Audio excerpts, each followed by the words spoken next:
Welcome to Channel 5 News. My name is Janelle Bugayong.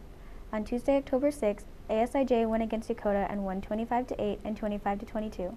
And we've managed to interview a couple of people. Gail Lanier, head varsity volleyball coach of ASIJ, tells us what she thinks of the game and of Far East. Today's game was interesting. There were some nice plays, and then there was some just kind of passing back and forth that I would prefer to see more pass set hits. Hopefully by the time Far East gets here, we'll be prepared, yes. Dave Ornauer, a spectator, gave us his intake on everything.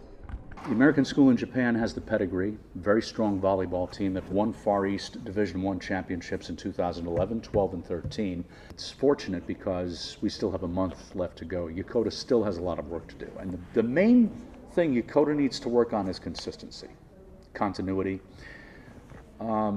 doing the little things. Sari Siebert, a Yokota JV teammate who told us what she thinks her team should improve on. I think our team could have done a lot better. We've only won one game this season, but we have a pretty good friendship with each other. Our motto is fearless, fun, and family. So we try to enjoy the games as much as we can and just work together. I think we do have enough time for Far East, to prepare. It's probably good enough. Even though Yokota fought hard, they still fell short. Coming up next will be the life of a military child right after the break. If you've never ridden the train before, then here are the do's and don'ts to riding the train.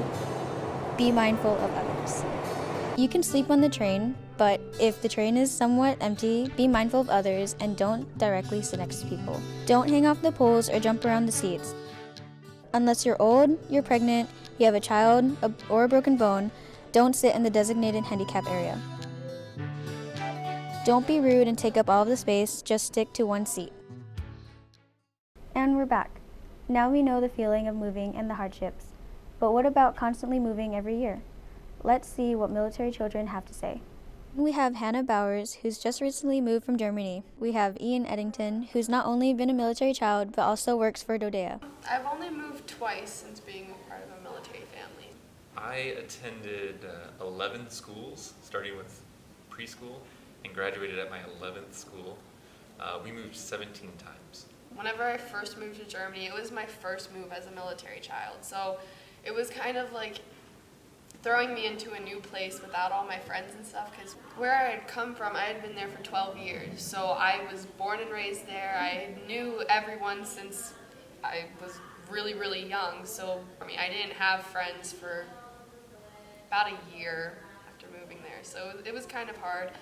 Sometimes I felt depressed, but then it was like, yeah, things are going to get easier, but it's just that initial first change that you have to make. Being a military child isn't easy. For better or for worse, it hugely impacts our lives. And that's all we have for tonight. Thank you for watching. I'm Janelle Bugayong, and this has been Channel 5 News. You stay classy, Yokota.